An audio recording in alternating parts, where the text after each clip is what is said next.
Carports, you know, the structure that covers and protects your car when you don't have a garage, or when you just can't get your vehicle into the garage any longer because of all your junk. So I have a question. Are carports only for cars? And to help answer that question, I have Chris McDonald from Carports on the phone with us today. Chris, how you doing? Doing great, Ken. How you doing? Awesome. I'm glad you could be here. So Chris, I have a handful of questions that I see come through on a daily basis, and I thought you could help answer them. Absolutely. Okay. Anything. What kind of carports do you carry? That's a good question. It's basically we go. There's three different roof types. You've got your regular style, which has a more rounded look to it. The eave actually kind of rolls over the top of the leg about 6 or 8 inches. Then we have the boxed-eave, which is a style where it's looks more like a house. It's got an overhang on it about 6 inches on each side. And then you have our vertical roof, which is the exact same profile as the boxed-eave, but the difference is that the panels run from the peak to the eave, so they're running vertically. And that's one of my favorites, and I'll tell you why, is because it allows all that water and debris to roll off so it doesn't hang up there on the ribs. And the other thing that I like about it is that it has additional strength to it because it's got 4 hip channels, primarily to allow somebody to be able to screw those panels into gives it something to hold on to, but it also strengthens the structure. Okay. And basically, they're there to cover a vehicle.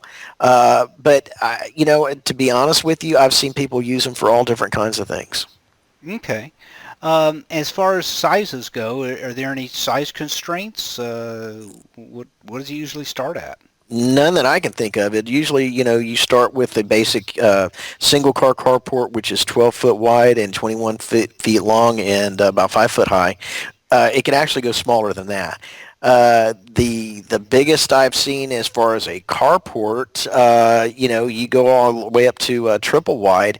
That's 36 feet wide, and 30 feet wide, and goes up to 60, 70, 80 feet long. Oh wow! So Yeah. really, there's. It sounds like it's really customizable. You can pretty much the client can get whatever they're really wanting. Exactly. One of the favorite uses of these is for RVs, recreational vehicles or motorhomes. Somebody has a motorhome and then they think, oh, well, I just bought this $500,000 motorhome. Now I forgot to find a place to park it. So they call me up and we'll set them up with something that's 12 foot high at the leg, which covers virtually every motorhome on the road today. Okay. So how long have you been providing carports for the area? Since 2003. So we've been here in this area since 2003.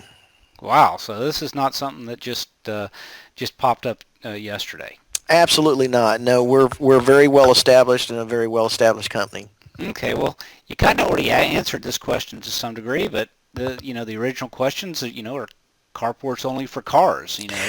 No, I'm glad you came back around to that. It's I've seen people use these carports for just about everything you can think of.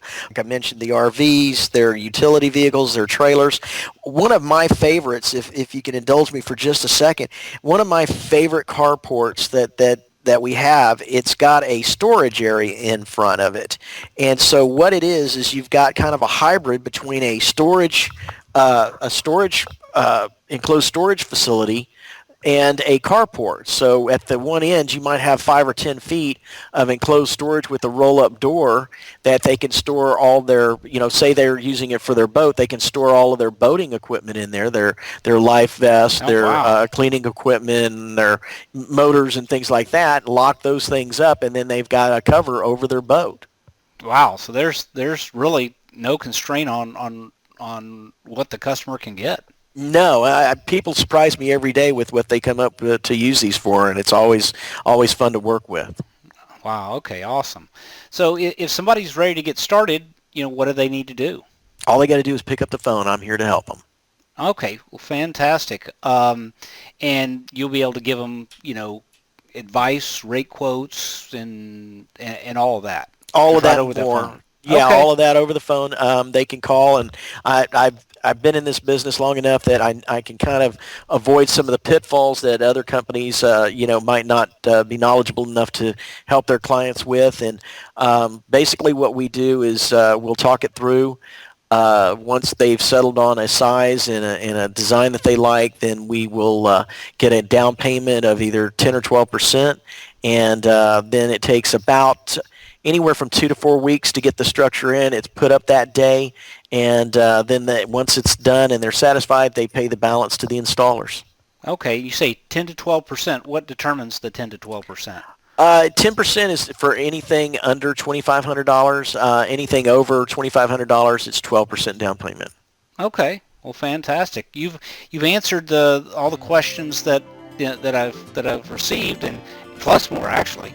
So I think that's all I have for today. I appreciate your time very much, and I'm sure we'll be talking again soon. I look forward to it. Thanks a lot, Ken. All right. Take care. Have a great All right. day.